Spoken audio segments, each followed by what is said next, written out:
I really want us to spend some time on this because Paul seems to think that this as Christians ought to be our mandate. This ought to be our way of living. And so I want you to take some time this week and start to list out, who is it that I follow? We should be imitating in 3 directions. We should be imitating in who we learn from. Now, the people that I learn from are people, most of them, I've never met. Francis Chan, you guys know, I listen to Francis Chan, I watch Francis Chan. He's in California. I've never met him. But I watch him, I watch how he's run his church and the things that he's gone through and the sacrifices he's gone through. And that's one of the people that I model, I learn from. I learned from Ralph West. I just had the opportunity back in May to meet him in Chicago. But I've been watching him for years, 10, 15 years, watching his sermons week after week, learning from him, understanding the things he went through in ministry, and those things guide me. I learn from them. I learned from Dr. Alexander, who married my wife and I. We met in his church. I still think about him and talk to him from time to time, and the model. I remember the time that he had an opportunity down in Charlotte, North Carolina to go into government to be the mayor of the city. And he turned that down. And that's why, if you remember, at the beginning of the summer, I said, I'm going to ask God to increase us during the summer, where everybody else is believing that the summer is a time of decline. I'm asking God for an increase. Where did that come from? I learned that from Dr. Alexander. Because I remember a time he was asked to run for the mayor of the city. He had big backing all around him. But he said, no, in my prayer, God called me to pastor. Here was this church of 500. In the summer, they gained 700 members. They went from 500 in the spring to 1,200 at the end of the summer. How did it happen? He decided to trust the Lord. I think of that model all the time. We have to have people that we imitate, that we learn from. Are they perfect? Absolutely not. I think about my grandfather, Sylvester Wadsworth Neely. My grandfather and I were close. We were tight. I was born January 9th. He was born January 11th. We were close. He had 6 grandchildren. I was his only grandson. I still have the slingshot that he and I made when I was a little boy.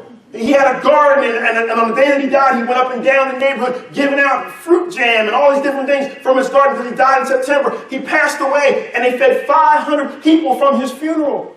The day that he passed, he told my grandmother, I've never seen my grandmother drive before. He said, you can drive your own car. You can go to the grocery store. That was unusual because usually he'd clean himself up. He'd come in the house and he'd take grandma anywhere she needed to go. This day he said, it's time for you to go on by yourself. In those few minutes that she ran down the street to the store to get a few things and come back, he laid down in his garden, folded his hands on his chest, with a smile on his face.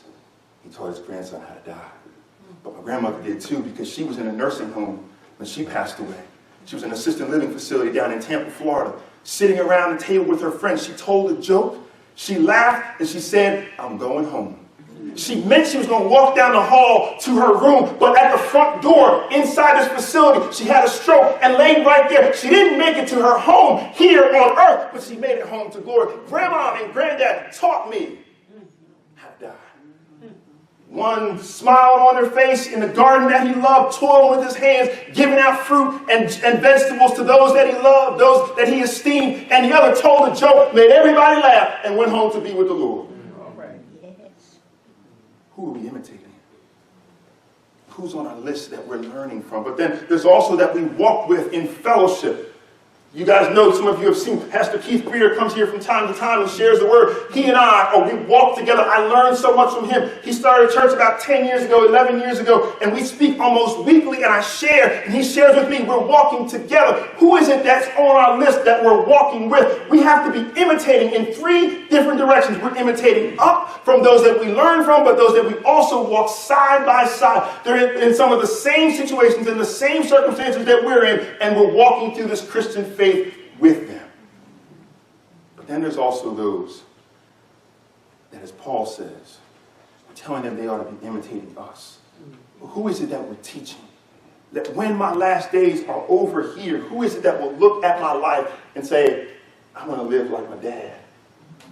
When they look at my life, they say, I want to live like that. That's the kind of faith. I remember this guy that I met years ago, and he acted in such a way. That's the kind of faith I want to have. Who are we spending time with in teaching? Who are we waking up in the morning before we go to work and say, can I meet you for a cup of coffee? and just share. We're not experts. We don't know it all. We don't have it all together.